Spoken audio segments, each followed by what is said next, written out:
Shivaji science hostel आणि ह्या हॉस्टेलवर आहेत, मुली वर राहतात आणि हे जो तुम्ही जो परिसर बघताय इथे मुली जेवण करतात. हॉस्टेलचं हे मेस आहे, या मेसच्या टेबलवर बसून जेवण करतात आणि तुम्ही आतमध्ये जर बघितलं तर ही किचन आहे.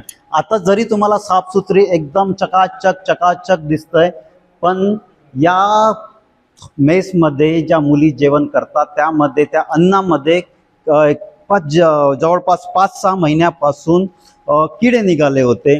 आणि आपण जेव्हा या लोकांशी आपण बोलणं केलं तेव्हा त्यांनी ते सांगताय की इथे जेवणामध्ये आम्हाला निकृष्ट दर्जाचं जेवण दिले जाते आणि त्यामध्ये केव्हा काही ना केव्हा काही अशा प्रकारचं निघतात.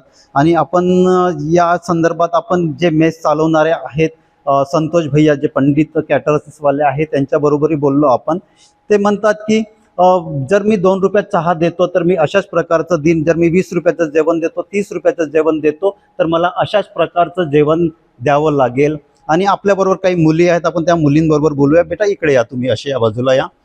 मेस आपण दाखवूया. तुम्ही मला वाटतं गणपतीचं छान डेकोरेशन करताय तुम्ही, तेही आपण दाखवू. बेटा कुठल्या प्रकारचं तुम्हाला इथे तुम्ही जेव्हा जेवण करता तर कुठल्या प्रकारचं तुम्हाला अन्न तुम्हाला खायला देते?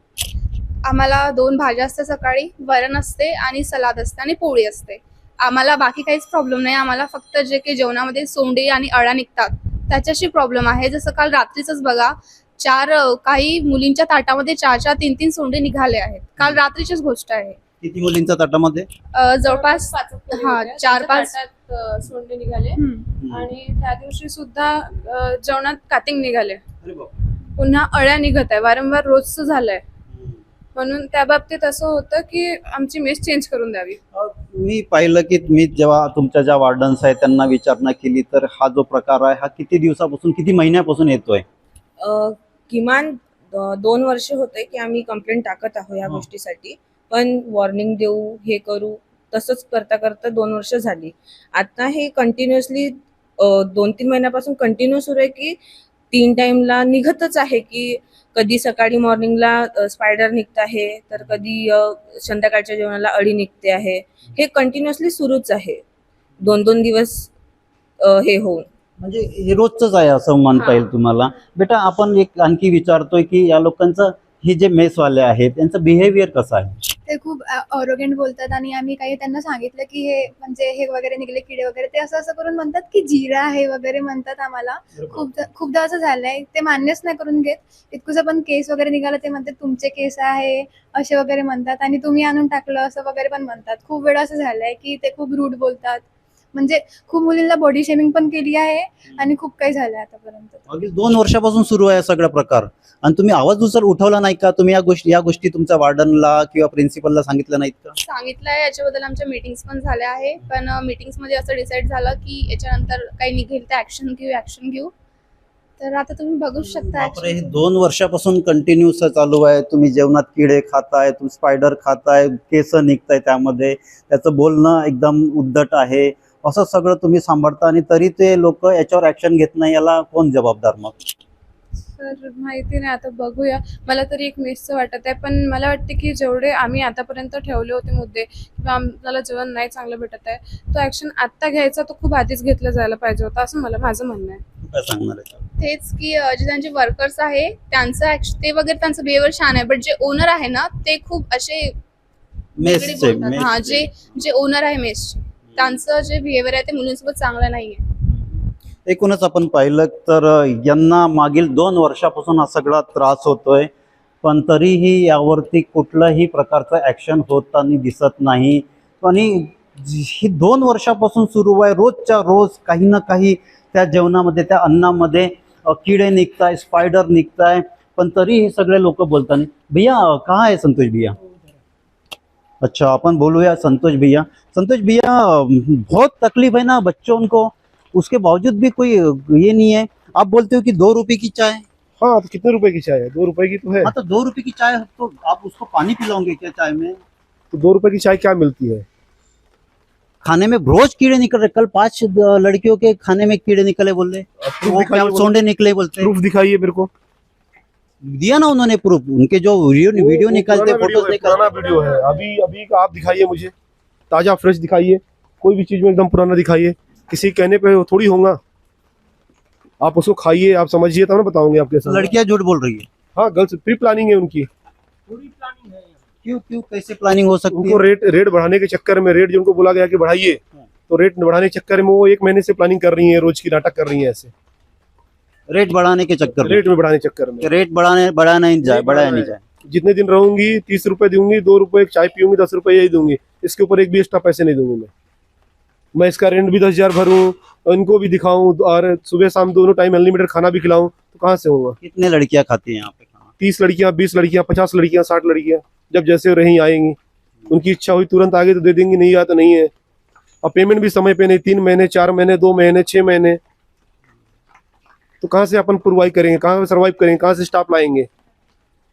एकूणच यांचं म्हणणं आहे की मुलींना आपण जे स्वस्त जेवण चारतोय त्यामुळे यांना त्रास होतोय आणि त्यामुळेच ते आरोप करताय, पण मुलींकडे काही एव्हिडन्स आहेत, ते एव्हिडन्स दाखवले त्यांनी की कालच पाहिलं आपण की ते म्हणतात की 4ही मुलींच्या 4-5 जे मुली होत्या त्यांच्या जेवणामध्ये सोंडे सापडले। आपण आणखी प्रिन्सिपलना भेटूया, त्यांनाही आपण विचारणा करूया की का तुम्ही काय आज मग जेव्हा तक्रारी येतात तर यावर काय तुम्ही ॲक्शन घेता? तर आपल्या ते प्रिन्सिपल आहेत, आपण प्रिन्सिपल सरांशी बोलू। देशमुख साहेब आहेत। देशमुख साहेब, मी मुलींचंही ऐकलं आणि त्यानंतर ते संतोष आहे तुमचे, ते कॅटरर्सवाले मेस जे चालवतात ते, त्यांचं म्हणणं आहे की मुली जे आरोप करतायत ते आरोप बिनबुडाचे आहेत, त्यांना कुठेतरी ते स्वस्त जेवण मिळते, ते रेट वाढवण्याचा हे करतात, तर त्यांना रेट वाढवलं नाही पाहिजे म्हणून असे ॲलिगेशन्स लावतात। नाही सर, तसं तो प्रकार नाही आहे। आपण कसं म्हणजे 300 रुपये वाढवायचं हे केलं होतं आणि मुली पण ॲग्री झाल्या होत्या। त्याला आता आपण नोटीस दिलेला आहे, त्याचा जो कॉन्ट्रॅक्ट जो आहे तो कंप्लीट बंद, एक तात्पुरतं 2-4 दिवसाची म्हणजे अरेंजमेंट व्हायच्या आधी आपण त्याला ते तोंडी तसं सांगितलेलं, एक 2-4 दिवस 30 ते 31 तारखेपर्यंत जे आहे तो त्याचं ते करेल। त्याच्यातही म्हणजे कसं पुढची क्वालिटी जी आहे ते मेंटेन व्हायला पाहिजे। पण आता हाच राहील की नवीन? आता आपण टेंडर जे आहे ते आपण टेंडर वगैरे नवीन जे आहे ते टेंडरिंग वगैरे आपण करणार आहोत, तर त्याला आता कसं बाय प्रोसेस जे आहे पेपरला देणं, मान्यता घेणं, पेपरला देणं, त्याच्यानंतर मग 8 दिवस ते म्हणजे निविदा मागणं, पेपरला दिल्यानंतर 15 दिवस त्याला, तर हा जो टाइम जो आहे तो तेवढा कालावधी तो लागेल। म्हणजे आता मुलींना हे पूर्ण जे आहे ते सगळं चेंज केलेलं आहे आणि मग येणारा जो नवीन जो आहे तो त्याप्रमाणे मग आता किती किंमत, म्हणजे कसं मुलींची कमिटी त्याच्यामध्ये राहील, रेट किती, हे सगळं आम्ही बसून चर्चा करून पुढचा निर्णय जो आहे तो आम्ही तो घेणार आहोत। आपण आणखी काही समजून घेऊया। बेटी, मला एक आणखी जरा प्रश्न करायचे होते। हा तर झाला जेवणाचा भाग, पण तुमच्या ज्या खोल्या आहेत त्या खोल्यामध्ये व्यवस्थित गरम पाणी येतंय का तुम्हाला? लायब्ररी वगैरे सगळं? आम्हाला हॉस्टेलचं कॉलेजचं काहीच इश्यू नाही आहे, फक्त आम्हाला जेवणामध्ये जे काही अळ्या आणि किडे निघतात त्याचा इश्यू आहे, बाकी आमचं सगळं बेस्ट आहे। कॉलेज हॉस्टेल सगळं बेस्ट, गरम पाणी वगैरे व्यवस्थित येते, बेड व्यवस्थित आहे, गाद्या व्यवस्थित आहे, सगळं व्यवस्थित आहे। हॉस्टेलचं पूर्ण जेवढं पण मॅनेजमेंट आहे ते एकदम बरोबर आहे, कशाचा प्रॉब्लेम नाही आहे, काहीच इश्यू नाही, सगळ्या गोष्टी आमच्या बेस्ट आहे। आम्हाला फक्त इश्यू मेसचे होता जेवणाशी, बाकी काही इश्यू नाही। ते एकूणच आपण पाहिलं तर या मुलींच्या ज्या समस्या होत्या, जो मेस चालवणारा आता संतोष पंडित म्हणून आहे, त्यांचं असं म्हणणं आहे की मुलींचे रेट वाढवण्यावर हे सगळे आरोप करताय, पण तसं नाही आहे। यांच्याकडे पुराव्यासकट त्यांच्या अन्नामध्ये जे किडे निघायचे, स्पायडर निघायचे, केस निघायचे, वेगवेगळ्या प्रकारचे जे काही किडे असतात ज्या अन्नामध्ये असतात, कच्च्या अन्नामध्ये, ते सगळे त्या ज्यांच्या जेवणामध्ये यायचं, तर ह्यांची वेगळे व्हिडिओ, फोटोज वगैरे सगळंच आहे। पण कुठेतरी तो मेसवाला आहे की तो बोलतोय की रेट वाढवण्याच्या नादामध्ये या मुली आमच्यावर आरोप लावतात, आणि आपण हे सुद्धा आपण प्रिन्सिपल सरांकडून करून विचारून घेतलं। ते म्हणतात की 4-5 दिवस, 15 दिवस जाऊ शकते, पण आपण हा ज्या प्रकारे या लोकांनी तक्रारी केल्या, मुलींनी, विद्यार्थ्यांनी ज्या तक्रारी केल्या आहेत, त्या तक्रारीचं सोडवण्यासाठी आपण मेसच टेंडर काढतोय आणि निविदा वगैरे काढून 8-15 दिवसांमध्ये मुलींना सोबत घेऊन शनी रेट वगैरे डिसाईड करून आपण ही सगळी प्रक्रिया राबवतो आणि मुलींना जेवणामध्ये चांगलं अन्न मिळेल याची व्यवस्था करणार आहोत। कॅमेरा पर्सन प्रवीण दुपारेसह मी सुदर्शन बागडे, साहसिक न्यूज नागपूर।